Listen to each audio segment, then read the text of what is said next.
Hey everybody, it's your pal Jason. We have a very special This Week in Startups for you this week. We taped live at the Digital Family Summit here in Los Angeles. I wanted to take a moment before you watch this great episode, or listen to it if you're doing that kind of thing at the poker table, listening to the old TWiST. Thank the sponsors. Got to thank the sponsors for the show. Really appreciate the support of DNA Mail. DNA Mail. Everybody loves DNA Mail.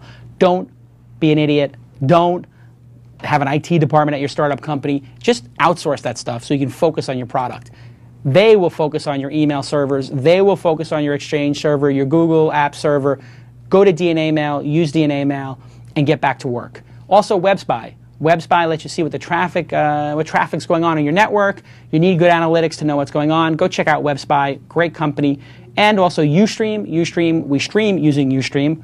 Ustream, iStream, we all use Stream for Ustream. They crushed it at TechCrunch 50. They do a great job, and I love using them. I use them on a pretty regular basis. The best streaming company out there, period. And of course, Audible. Everybody loves Audible. You can go get a special TWiST deal by going to audiblepodcast.com/TWIST. That's audiblepodcast, not plural, .com/TWIST. And you'll get a whole bunch of books. You can do your homework, and Audible's awesome. When I play poker, when I'm down 2 Gs, when I'm up 3 Gs, you know what I'm doing? I'm not on tilt because I'm listening to a great podcast, a great audio book. It takes me off tilt. I can focus. I can learn. I don't have any of that downtime. You know, I don't want downtime. When I'm on the treadmill, when I'm in my car, I want to listen to an audio book. So thanks to our sponsors. You know it's your job as a listener to this show to thank at DNA Mail, at Ustream, at WebSpy, and at Audible_COM on Twitter and your Facebook. Thank them for supporting the show. This show is brought to you by them. You wouldn't get all this great content for free if it wasn't for those great sponsors. I love those sponsors. Okay, we'll see you all next time on This Week in Startups. I hope you enjoy the show. Peace. With this time, I go for mine. I get to shine. Now throw your hands up in the sky. Go for mine. I get to shine. Now throw your hands up in the sky. So thanks for having us. And I thought we'd just have a simple conversation, a little bit about startups and community, since that was the topic of the evening. You're now at MySpace. I am. After running Userplane and selling it to AOL, you have like 24 people at Userplane? Yeah, maybe like 20 people. 20, 30, 40. Right. Yeah. And then at some point, our old boss, John Miller, calls you and says, how would you like to have 1,000 employees or 1,500, I think, at MySpace? Yeah, we didn't go over the number in the conversation, but he was excited about bringing me on as a team to help change some of the destination of MySpace. And so most people would say, gosh, you're an entrepreneur, you sold your last company, you did very well, you got your whole life in front of you, and now you're going to go to MySpace, which some would argue is on a downward trend, flat trend, tons of challenges, this huge community that I guess we'll get into why maybe it stalled a little bit, but just take me through your thinking of why you would take on such a challenge. It sounds to me like, you know, a couple of years of pain. It could be a couple of years of pain. I mean, in between Userplane and MySpace, I ran a company called Savo that was a 100 and so person company with offices here in LA and up in Canada, and we built an operation here in LA, and that taught me a lot about content, and I really enjoyed that mission. And that was a company that was already up and running that I took over and I started building. I think with MySpace, it was too interesting of an opportunity, right? You've got this massive community, millions, hundreds of millions of users, based in LA with a massive staff that hadn't really innovated in quite a while. You had a whole new management team coming in, a ton of support from News Corp. It just felt like a really interesting challenge to take on. Peter, when they called you, you said you wouldn't take the job. Why not? You know, I thought about it for a long time, and then I thought it was in LA, and you were just perfectly cast. Thank you, I appreciate that. Much better. When we look back on MySpace, which if we were sitting here 5 years ago or 4 years ago, even 3 years ago, I mean, people would be saying just 3 years ago, MySpace was going to take over the world. It was unstoppable. The curve was like this. What, in your estimation, has changed in such a short period of time? I mean, we're talking about 24 months, 36 months. and obviously, Mike, I want to get your feedback on this as well, but how does it go from being the unstoppable juggernaut community that is going to take over the planet, Rupert Murdoch's bought it, this is this incredible purchase, to, oh my God, it's going to die? I mean, I know people are hyperbolic in the press, but, you know, and it's obviously wasn't going to take over the world, wasn't going to die, but how did it get so messed up in your estimation? Are people just transient going from these things through Well, so you know, networks? it's one thing you could say is no one service has a claim on people forever, but the more interesting thing is kind of all the social stuff we talk about is maybe 5 or 6 years old. I mean, if you think about it, it all got built in the ashes of the last crash, like 2002, 2003. Flickr and Technorati and Blogger all kind of came up. So the stuff is incredibly new. And it's interesting how the nature of the medium, and therefore what it's useful for to people, has morphed so quickly. So I think a lot of it is, it's easy for a company, and even a startup, to get caught in orthodoxy. Right. MySpace had a formula, it worked well. Those particular sets of folks knew what they were doing and how they were communicating and blinking out pages and relating to an audience. And then the idea for Facebook moved into that space, if not by accident, but very cleverly. You know, it's like that feature set was an amazing, useful directory and communications utility that worked for an ever larger audience. From a marketing point of view, it was very clever that you know, it kind of started with the most prestigious colleges, then everybody wanted it, then high school people needed it. So there was a good rollout. Yeah, and it was it was kind of an ideal way of going after an audience. But I think the interesting thing is every day you get up and you know, the things that are the most powerful feature sets and the things that lots of people go after and changes how they work are not predictable the day before. I mean, if you read anything about Twitter, any writer who writes about it, the first thing they'll say is, this is the most unlikely thing in the world, you know, that 140 characters will be. And then you get into the nuances of it. So I think it's that bit of how media evolve really quickly and how you keep up with it that's the challenge. Yeah, and I think your point is it a cyclical question is a really important one, and one that I think about often. I think the best part about social networks or any kind of web property you build that's built on social viral distribution is that there's this beautiful virtuous cycle of growth, and then on the other hand, there's a beautiful vicious cycle of people transitioning out of that system. Right. And then the question comes to, well, are people just going to use these networks to a certain point, then jump to that next network? Does the network's value to them dilute over time as their circles and as their friend groups change and grow, or constrict? And you know, we do a lot of thinking about that, and I think MySpace, you know, went through that huge vicious and virtuous cycle, and Facebook's going through it now, and Twitter's going to go through it, and there's going to be other contenders. But what it does show you is that large behemoths, you can turn those tides really, really quickly, which from an economic point of view of just like the size of large internet companies that are relying on social distribution, I think that's actually a big question in their business model. And was it a simple function of the feature sets stopped evolving rapidly at MySpace? Because that's what it felt like to me. I felt like I'm into MySpace, okay, I'm adding people, great, that's one function. Okay, I'm sharing photos, great, I'm updating my status, great, commenting, and then it was like, what now? Right. And then Facebook came out, I was like, oh, well, here's what's now, applications. Here's all these, you know, poke people, do this, you know, and it seemed like they just innovated and had more developers, Right. which then leads people to say, well, is it because the company's located in Los Angeles and it's not developer-centric, it's media-centric?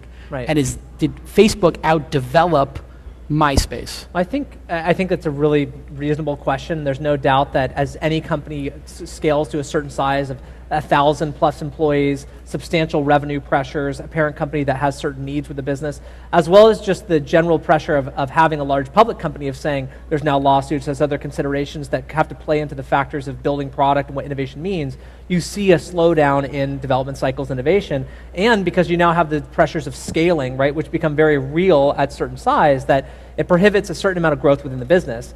And I think MySpace, just like any of these businesses, AOL, Yahoo, anyone, hit a certain point where innovation becomes harder and harder to do, right? And MySpace hit that point, Facebook's going to hit, all these groups will hit this point when they hit certain sizes. And then I think the question is, how do you reinvent that company and reinvigorate innovation within that organization so that it can continue to grow? And that's actually what we're kind of in the middle of right now. So how much of that is just a management sense of people get used to their systems and they can't conceive of innovations. You actually have to change the culture.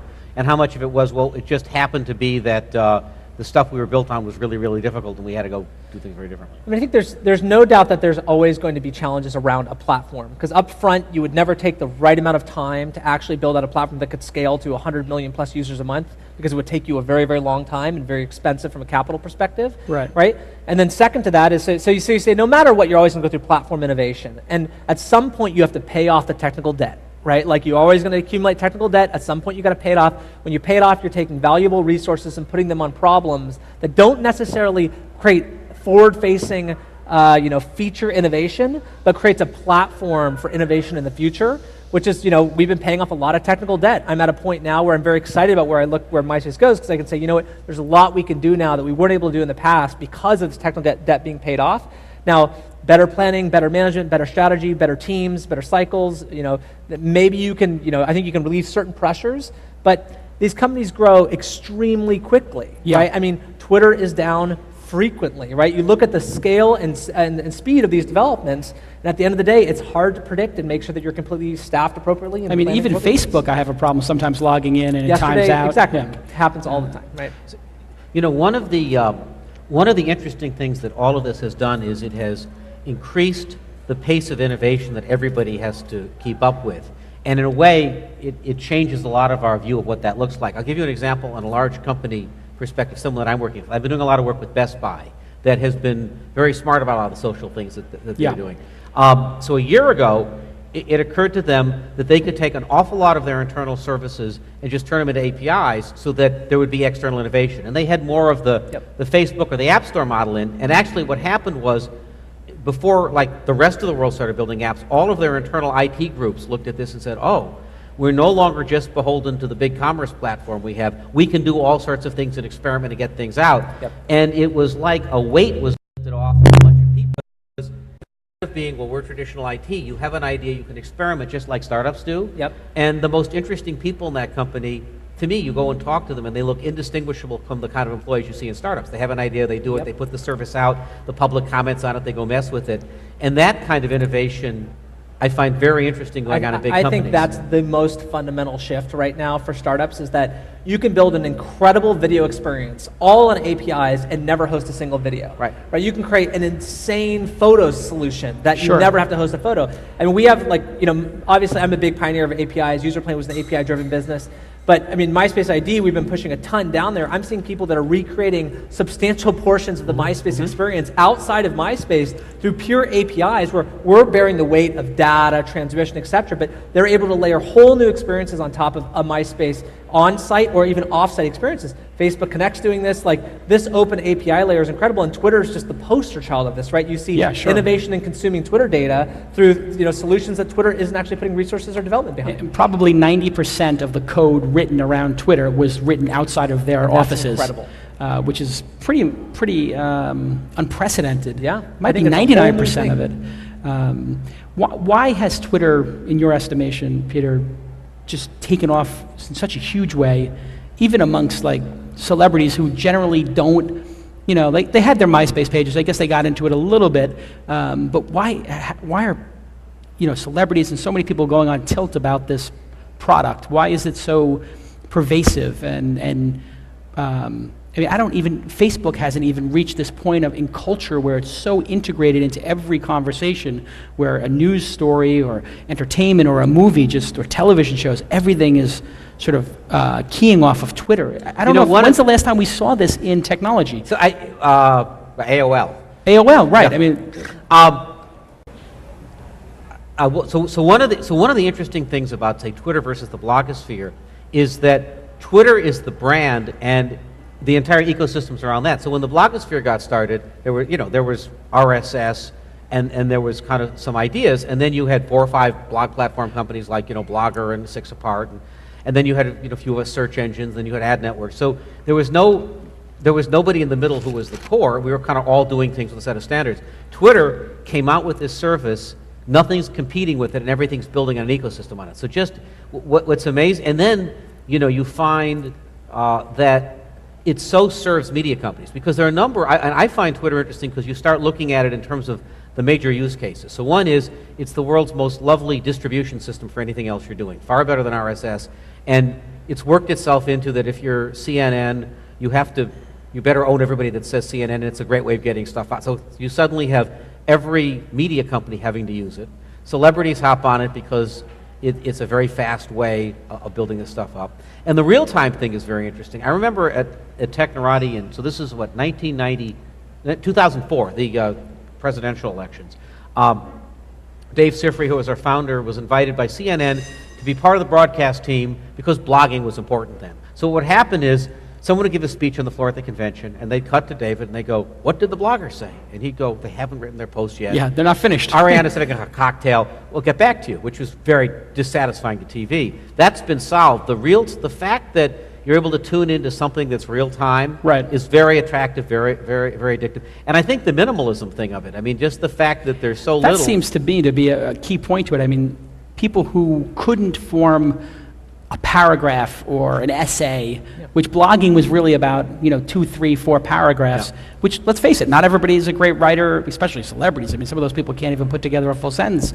So Twitter is perfectly suited. You just put 10 words together and it almost makes sense. There's a behavior, though, with Twitter that I think you actually exemplify perfectly, Jason, which is that at some point in your career, you started Silicon Alley Insider, right? And that was your tool for broadcasting. Sure. And at some point, you also probably had a massive email distribution system you used to basically, and that took you time, right? You compiled an email and you had this whole solution set up, and then you moved to a blog platform, which is maybe a little bit easier, and then you have an audience coming to you, and now you have this very, very simple way for you to maintain a relationship with your audience, which is Twitter, right? That requires very little time. It's acceptable to be broken English with horrible, spelling and language, etc. It forces you to concise your thoughts down to a very small text entry field. You don't have to put a lot of time behind the planning. Yeah. So your ease of broadcasting, communicating to that audience is so important, and that's what's driving Twitter, right? Is you have a world where you have a small segment of social leaders, and they have a very simple way to communicate to their audience through Twitter. Twitter's replacing tools that were there in the past, but it's the same behavior that's been there for a long time. It seems like it's taking about a third of email away, because I always look at my email box and go, you know what, this is something I'd rather broadcast to the whole company. Right. Maybe I'll CC everybody, or actually I wouldn't mind if everybody heard this. This is a good email. That's what I used to do. I used to post emails to my blog. It's one of my best blog posts. I know you guys probably want to ask some questions, so I think we have a hashtag on Twitter. And so if you use the hashtag #DFS09, is that correct? DFS09? So if you have a question for our guys here, go ahead and do that, and I'm going to read the questions coming in. I don't see any yet. I'm trying to see if anybody's saying anything really interesting. No, nothing too interesting. A lot of tweets, but none of these are. Yep, no. I tried. How many people here were on Rise? Does anybody even know what Rise is? Surprising, actually. There's people who know what that is. And then how many people here logged into MySpace in the last month? MySpace in the last month? Surprising good number. That's almost a third or half. And Facebook in the last week. Okay, so a little bit of work ahead of you, but that's the challenge. And I noticed that you've actually gotten some features done. I was on the site for the first time in a while and was pleasantly surprised that Twitter integration was working. The site was fast. And like commenting in your news sort of thread was actually working, and had people on it, and I was like, oh my God, look at some of my people are actually using this. Is this like this past week the first time you guys have done some like sort of public-facing product stuff? It seems to me like the first time it's come up on my radar. Yeah, and the Twitter one's obviously right in the zeitgeist right now. There's been features. We put out a huge mail release. We put out instant messaging, but Twitter's the first one where we're starting to kind of reach out to external networks and bring some of the core audience back, which is fantastic. The product in general, even before I started there, I was an early MySpace adopter because they actually used Userplane early on. The product has evolved quite a bit over the years, but since there's been competitive products, people have shifted some of their behaviors. You start going back to MySpace, you're like, oh well, it's actually different than I remember it. But I'll tell you, give us a few more months, it's going to be drastically different than it is today, right? So we're in now a phase of innovation, and for the first 3 months of my tenure there, we spent a lot of time relieving that technical debt. So we reduced page load time by 60%, which for a site of MySpace's scale, it's huge. It's like we're at 15,000 plus servers, right? So it's like these are massive changes for us. That was the first thing I noticed, was it actually was fast. What do you think will be the big win for you guys? I was speculating early on that maybe games would be a big win, and I know Zynga is doing gangbusters on poker, both on Facebook and on MySpace. what's the future of MySpace? Is it going back to its roots in music? Is it going ahead into social gaming and virtual currency? Is it going to be a content company? Do you see it being a publishing company? Right. What's your vision? I mean, I think there's a larger vision that obviously I work with Owen and John, and even Rupert gets involved in, which is great. But I think what I can say is, like, games is very interesting to us. Music is obviously very interesting. We're highly invested into music. The iLike acquisition will be a pivotal acquisition for us that'll put a lot of weight even further behind our kind of music footprint. I think content becomes interesting. I don't think I'm that interested in us becoming the internal publisher of content. I think aggregating content's very interesting, right? So I think there's a bunch of things you'll be able to consume there. I think as far as MySpace goes, my goal isn't necessarily that people go to MySpace and they start, specifically using this as a closed communication tool, right? I'm interested in MySpace as much more of a public network, right? Where people typically publishing things on MySpace are very, very public about them, which is why it does draw in musicians and artists and people with large fan bases. So I think we'll continue down that line. I think it's a bit younger demographic than other tools like Facebook, et cetera, which I think we're still very strong in and growing really nicely. So, but it'll continue to evolve. It'll definitely have more of an entertainment focus than a pure internal communications focus, though. Peter, how do these communities, you hear a lot of people raise money, I'm starting a community about film, I'm starting a community about music.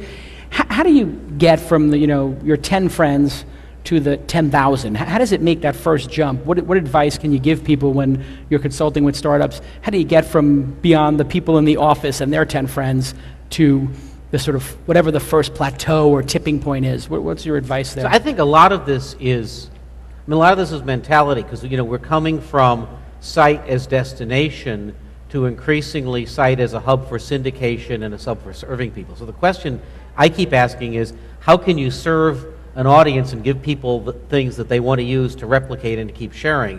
When I was talking to, it was actually a internal startup in a large company that's launching something soon, and they were totally concerned with how many people were going to post a certain kind of content at their site, and all I could think about is, well, in order to command their attention, what can you give away to them that becomes irresistible? Or how can you do something new in the ecosystem where it becomes very important to them? So I think it's very easy to get focused on yourself, and this social economy is very much about giving stuff away that let people express themselves and grow. And so, I learn the most when I go talk to users and I start thinking about that kind of stuff.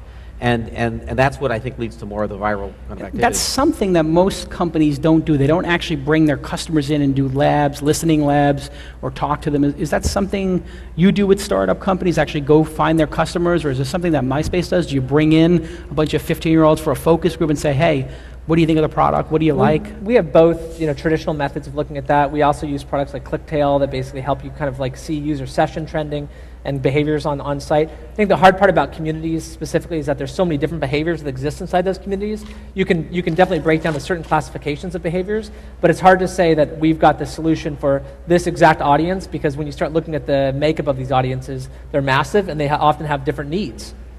Right. I mean, the nice thing about something focused, of course, you can go talk to these people. So, you think about, for example, mommy bloggers or food bloggers. I mean, this is a group of people with opinion leaders who know what they like. You can watch their behaviors, and through some combination of you'd be amazed how many people think about a community and don't read their stuff all day long. And people love to be asked, right? I mean, so I think the ease with which today you can look at a target community and really pay a lot of attention to them is great. Just together also with the fact that it's awfully easy to prototype and test stuff now. Yeah, and it feels like people are almost scared of their own users. What about Foursquare? I mean, this is an application that I'm sure you guys have both played with. Have you played with it? A bit. Foursquare, a little bit. I mean, it's wildly addicting if you use it, but in some ways it has no value. It's with like a lot of things online. Has anybody here used Foursquare? Any Foursquare users? Oh, this is a decent amount. So, you take out your phone and you say, I am here at, what's the name of this place? Volcano? Mm-hmm. Volcano? I'm at Volcano, and it's, your friends know you're at Volcano, which I guess you could do through a Twitter update, but right. It sort of rewards you for being in that space. I think that reward is critical, though, right? There's a lot of solutions out there that are say, I am here now. Right. I think the difference is that, Foursquare is actually rewarding people as being social leaders, or is it kind of like city or town leaders? You become the mayor. Exactly. So, and I think when my friends that use Foursquare often are doing it because they feel rewarded when they become the mayor of their kind of local area, right? They start owning those regions. And so it's recognition is it's game theory, right? Yeah. I mean, it's playing with a currency to encourage behavior, and it's effective. I think they're showing that it's very effective. Let's take a question from the audience. Dave LaFontaine. Yeah, there's Dave. Is that Dave LaFontaine? Right? Okay, Dave LaFontaine says, when does social media hit the too big to succeed point, i.e. nobody goes there, it's too crowded? That's a really fascinating question. Is it when these things get too big, do people go, you know what, it's not really cool anymore, it's too crowded, too much noise? What's the breaking point in these communities, and how do you avoid it?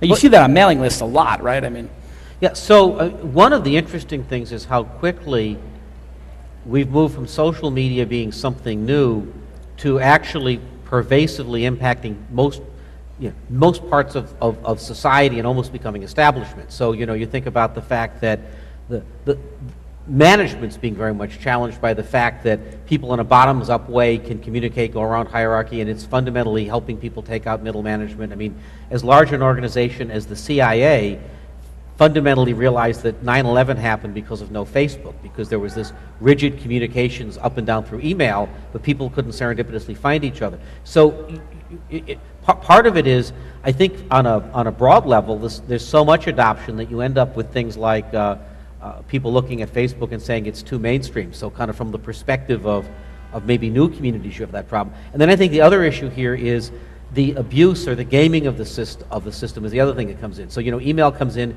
and then spam follows. Right. And then, this year, we're just beginning to see what Twitter spam looks like. So, for example, if anyone was paying attention to your hashtag, we could be, for all I know, being spammed right now trying to sell us, courses on Twitter because they found this stuff out. So I think there's this continual cat and mouse in how you take any of these medium and do the signal to noise, right? I mean, there was a particular year in Technorati that spam blogs were huge, and that was the big focus. So there's a huge amount of innovation that I think always has to be on signal to noise or search or making things useful or recapturing community, because the forces of exploiting stuff, that's it's almost just protecting the community from these sort of bad actors. I mean, blogging certainly became, just commenting on blogs seemed like it was destroyed over a couple of years. I know at Weblogs Inc. it was, what do we do? I mean, there's just so many bad actors posting, horrible stuff in the comments that it's almost, we should turn off comments. It's very hard to resolve these issues. I mean, MySpace had some spam issues. It doesn't seem to be so bad anymore.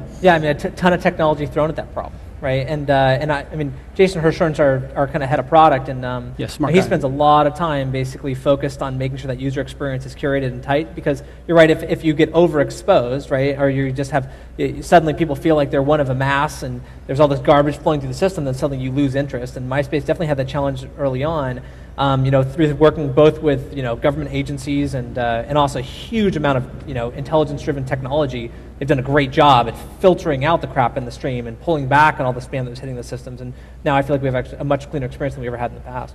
Let's take another question from the audience. Michael Tejada? Are you here? Are you watching the stream? No? Okay, so I'm watching the stream. He says, what are some of the key action steps to make your startup go viral? I mean, that's sort of like asking how to, get lightning to strike somewhere, isn't it?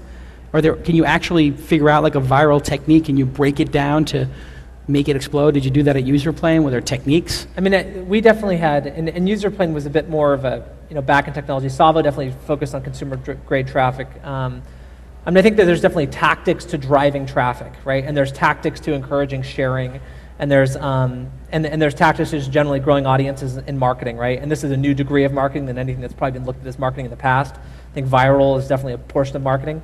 It's probably not good to go through a list of these tactics like on a show, but right. I mean, I think there are kind of general rule sets you can follow, but when you talk about getting the mass to truly adopt, I mean, it's a question of how do you become into the zeitgeist of the United States, right? Yeah. How do you become a cultural phenomenon? That's a much different question. Well, and in a lot of cases, before you get to mass, there are actually like segments to focus on. So one of the great things about, I was talking to someone who's in the audience tonight that's working on a really interesting site, and by the nature of it, it's going to start locally. So, suddenly you start realizing that, there are local influencers, and, there's a way of making a really big impact in a small space, and then you get known. One of the classic books on high-tech marketing, which is, I think, Jeffrey Moore's Crossing the Chasm, talks about the bowling pin strategy, which is, you need to, you knock down one and then you knock down the other. So you have to be ruthlessly focused on some community that goes nuts. I mean, you guys were focused on music early on. Right. MySpace didn't talk to everyone. They ignited a music community in LA that did something no one else did. People got what they did and they took off. And Twitter has been amazingly successful in a celebrity use case, a conference use case, a political use case. I mean, there are these certain use cases that people got, and then then my mom was like, what? She kind of like it got into her psyche. So I think you can't lose sight of the fact that when you're starting something, you have to just deeply know that community, and it's kind of all related. So if you're focusing on a startup for people who are in the film community, there's a real kinship between understanding them, listening to them, looking at all their feedback, and then really serving them to get started. Because if you get a few people really talking about it, you can kindle from that. It's really tough to set a redwood on fire with a match, but if you put kindling in the way, you can get it from there. I think a lot of people miss that thing in marketing. Yeah, and I think one of the best examples I've seen is Yelp. I mean, they started in a very specific geographic location with a very specific vertical. Restaurants in San Francisco, not even like San Jose, like this is going to be San Francisco. And then they launched, I guess, Yelp. Is it Yelp Elite? Yelp Elite, right? Any Yelp Elite members in the audience? There's one, two, good. I have my friend's restaurant, if you could review it, that'd be great. Where they would let, I guess, certain members of the community come to certain dinners and tasting, and actually married the offline world and online world. And There's a lot of social engineering there. I mean, this gets to, if you think about the DNA that you're playing with here, game theory is a big part of the DNA, because this is no longer just a communications medium. There's play and there's reward and there's all this stuff, and that stuff is clearly understood. Throwing the attention on someone else and rewarding them, not just in a game theory, but attention, like figuring out, at Technorati it was authority, and in Twitter it's who's following you, but these mechanisms that I mean, the best thing is, you create something that people want to keep doing because they get credit out of it. There was a friend of mine has a startup in San Diego that they want to build campaigns for brands. So the idea is, if Mariah Carey has a fragrance coming out, you're building a dress for her. So they, it's a classic little user-generated thing. But what they built for their users was a dashboard that gave them feedback. So the users, by the way, are like 13 and 14-year-old kids. But you saw that if you made this piece of content, they looked at IP addresses, where in the world your content was used. Well, if your friend's stuff was showing up all over Europe, the United States, you'd spend the next 4 hours getting friends to take your content in more places so you could beat him. So because they gave you the data and the feedback, you started acting like little CMO, and you stopped everything else and basically went to work for that startup to get more links for everybody. And then I think they also gave you a similar graph where you saw, which social network was your stuff showing up on by numbers compared to everyone else. And so they basically programmed their audience to go to work for them because it was in their interest. Which seems to be part of the whole, how often am I retweeted, how many followers do I have versus how many people am I following. I mean, just that little statistic has put so many people on tilt to use the system and get more followers, and people ask other people, would you follow me? I mean, it's a very bizarre behavior to ask other people to follow you. Social networks built very similar, like how many friends do you have, right? That was a motivating factor at the beginning of these. I can't understand those people asking people to follow them. By the way, I'm just Jason. It's just 5 characters, Jason on Twitter. So let's talk about virtual currency. This is something that I don't think a lot of us Americans appreciate so much, but I've spent a decent amount of time in Asia and Korea, Japan, China. This is a multi-billion-dollar business already, and here with Zynga and what they're doing in virtual currency and World of Warcraft, it seems to actually be an entirely new revenue stream. And we talk about the internet, are you e-commerce, are you advertising, are you subscription? I mean, we had just a couple of buckets, and now this new bucket here. Is this going to work here? Is it something like, are we going to see MySpace coins at some, I mean, I keep asking you questions like you're a startup company and I forget that you work for a big publicly traded company. I can't do this anymore. But talk generally about virtual currencies without telling me if there's going to be a MySpace currency. I mean, well, I think virtual currencies are really interesting. I think you're right, like especially in the gaming community, be it, poker-oriented gaming community or whether it's a Zynga-powered game or a Playdom-powered game, I think virtual currencies are really interesting.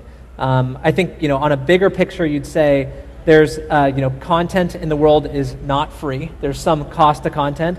we're getting to a point where in certain cases, content costs cannot be supported by a pure online advertising model. And Sure. thus, like, we're at a point of saying, well, do you go subscription or do you go something else? And right now, virtual currency is looking like that next thing.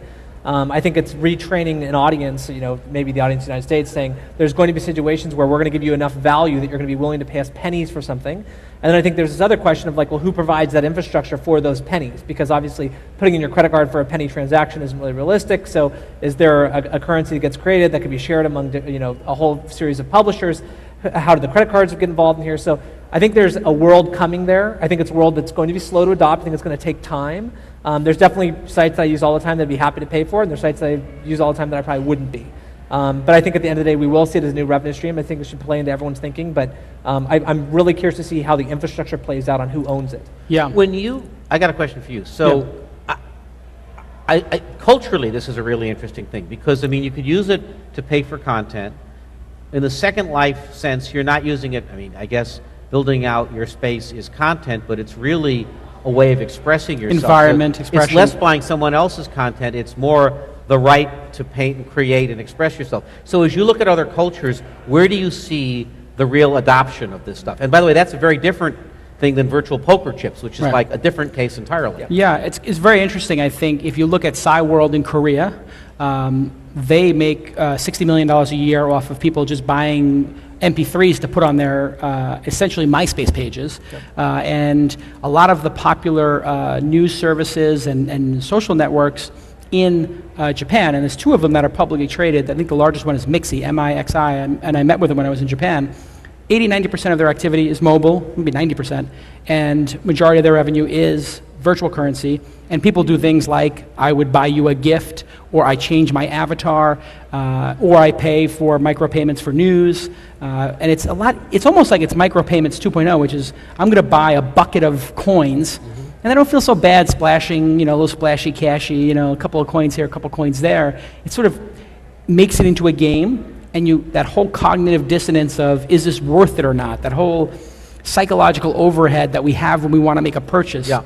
Oh, you're charging me $4 for this Coca-Cola at the movie theater, $7 in the club, 99 cents at a beverage store, and 15 cents at Ralph's. That psychological terror that we go through when just buying a soda goes away when it's just like, oh, 4 coins. Fuck it. 4 coins, I'm good. Right. It's interesting to me in a similar vein that the iPhone App Store, in addition to just it's a successful platform, we just came off of 10 years of the web where you wouldn't pay for any kind of content. Sure. And we paid for ringtones, but one didn't know going into it would the apps be free or not, but it's clearly there's something about a delight you get under a certain amount of dollar value that you have no problem. It seems like a pricing issue. When it comes down to it, 99 cents a song seems palatable, $15 for an album doesn't to a lot of people, and so the problem seems to be solved. And the ease of integration, right? The Kindle's the exact example as well, right? You have a simple methodology now for buying digital content through, Amazon that's in essence like using a virtual currency type platform. Yeah, it just makes it easy, psychologically easy. So question, how long are we supposed to go for? Nobody told me. Are we like 10 minutes over, 50? You guys, I think we can finish this up in just 90 minutes. Is that about 90? I got a question. Yes. Can I ask you? Yeah. So you just had your TechCrunch 50. TechCrunch 50, yep. You were around a number of startups. A lot. In a kind of a very funky economic year. Yep. So when we were preparing for this whole thing, since I hadn't actually been over there, yep. I was very curious about what were the trends? What did you see that you liked? What did you go like this about? Yeah, that's a great question. We had 700 people apply this year. It's a very difficult application process. You have to actually make a video, like where you pitch Mike Arrington and I on like, hey, here's our startup, here's what we do, screencast. So it's hard, and so that was a large number of people still applying. We sold the event out, so it still did fine economically, but the companies were different. The companies were a smaller number of people spending less money but producing extraordinary things for very small amounts of money, because when you apply, you have to tell us how much you've raised and how much you've spent and all this stuff. And it seemed like there was a whole class of entrepreneurs spending $50,000 or $25,000 and getting what looked like, just in the Web 2.0 era, which, when we did our companies, like that, it feels like a decade ago, because This is what people did with $4 million. These people are doing with, or $1 million, $25,000, $50,000. And I think it relates back to the API question, which is, there's so much common infrastructure now that you would never go get a bunch of servers somewhere. You just, you go on Amazon and, well, I don't need to make login software. I'll just use Google and Facebook and MySpace Connect and Twitter login. And I don't need to get big, publishing software. I can just use Tumblr or whatever. I mean, it's almost like you can whip these things together so quickly. And the second thing was massive focus on building a business. And the first year of the conference, we saw a lot of people with features. The second year of the conference, we saw a lot of people making products. And then this year, people we're building a business. Here's the business. This is the features of this product. Here are our clients. 2 people brought clients on stage. Actually, one of them is a LA-based company, which you all should be very proud of, CitySourced. I don't know if Curdy D is here and some of the other guys. These guys came in, it's an incredible story. They just had this, they came to my office, we had a company drop out of the 50, we got a slot open, we're looking for somebody whispers in my ear, you guys see the CitySource thing? Very simple, they take out an iPhone, they go, pretend this is graffiti, take a picture, send it to your politician in San Jose, and then here's the web interface. They see a map with all the graffiti in real time, XML feed, they can do whatever the hell they want with it, send it out to police. I was like, well, that's brilliant, why doesn't that exist? And like, well, it does, we're making it. I said, you're in. I talked to Mike, and he said they're in. They went from like half a product to coming in the top 3 or 4 companies, a total crowd pleaser, and they brought one of their clients on stage. The San Jose guy who runs all the infrastructure there or whatever. So and other people sign contracts. So just people are focused on business, and I think it's a good thing to do. I agree. So I never, I mean, how many times have we been through this, like, it gets too heavy and then it crashes and then it goes down and then creative destruction, all the good things are built in the trough. So I never worry about it. All the good companies are built in the down markets because people have time on their hands. Yep. How many people are at a startup company? Show of hands? Great. So, I mean, how many people are laid off? Need a job? Okay, guys at those companies, go talk to those company guys and get them a job, for the love of God. One of the things I noticed right around the start of the Web 2 era, and this was basically right around when you could do mashups and there was Ajax, it was easier to do things, is it became increasingly difficult to distinguish between a startup and a mashup. You take services, you'd show something, but the barriers to entry were way down, the funding requirements were way down. And it challenges a lot of what we think about when we think of startups. I mean, the first thing is, you can build something, but the question is, are there barriers to entry? Is it enduring? And of course, if you're the VCs, these things require spectacularly less capital, so it challenges the model. Now we've gone even further. So did you run up against that with some of these things that you're looking at them? And it's so interesting you bring that up. Somebody just asked the same exact question. Eggebahart, are you here? Anyway, she has the same exact thing. Are people building features to be acquired by other companies? That was definitely a trend. I think that was actually maybe the signature of the Web 2.0 sort of movement was, we've got a set of new features, Ajax, whatever, things, maps, all this other kind of stuff, hosted video. Let's just build a couple of features, get to 1 million people and sell it to AOL. It worked for us, but. And now I think that's over because the tolerance of that from VCs and investors isn't there. They don't want to invest in that company. They want to invest in a company that says, we'll be sustainable. If there's no buyers in the market, it doesn't matter. We'll keep building. We'll be relentless. The other difference is that now that companies are actually embracing APIs internally, they can now work with those external partners without having to acquire them, right? They can say, look, you want to build a new feature on top of our platform? Here's my APIs. Let's see what you do. If you like it, maybe we buy it, maybe we bring it in-house, right? So I think it's going to change versus people having to acquire these things to actually enable them to. There's no BD person to go and make the call. Right. I mean, use it. If you like it, then we'll talk about a structure. Yep. I think it's a pretty dope way of doing it.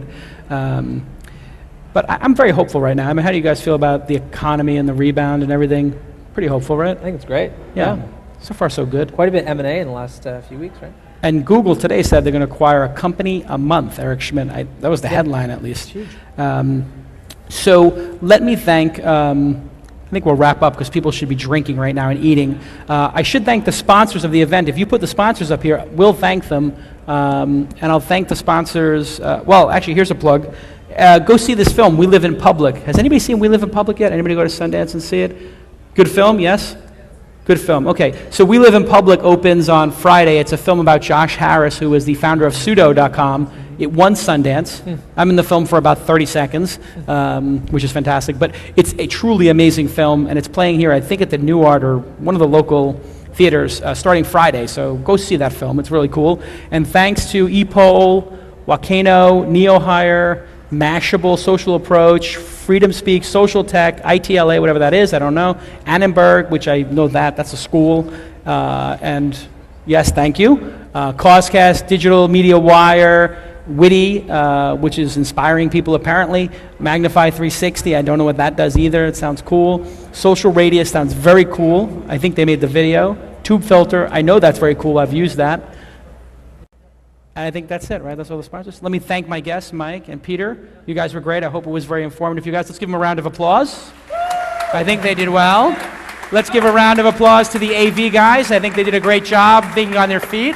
Well done. And let's give a big round of applause to Tony. Yes. Brad. Thank you guys. Come on out one more time. Brad and Tony. With this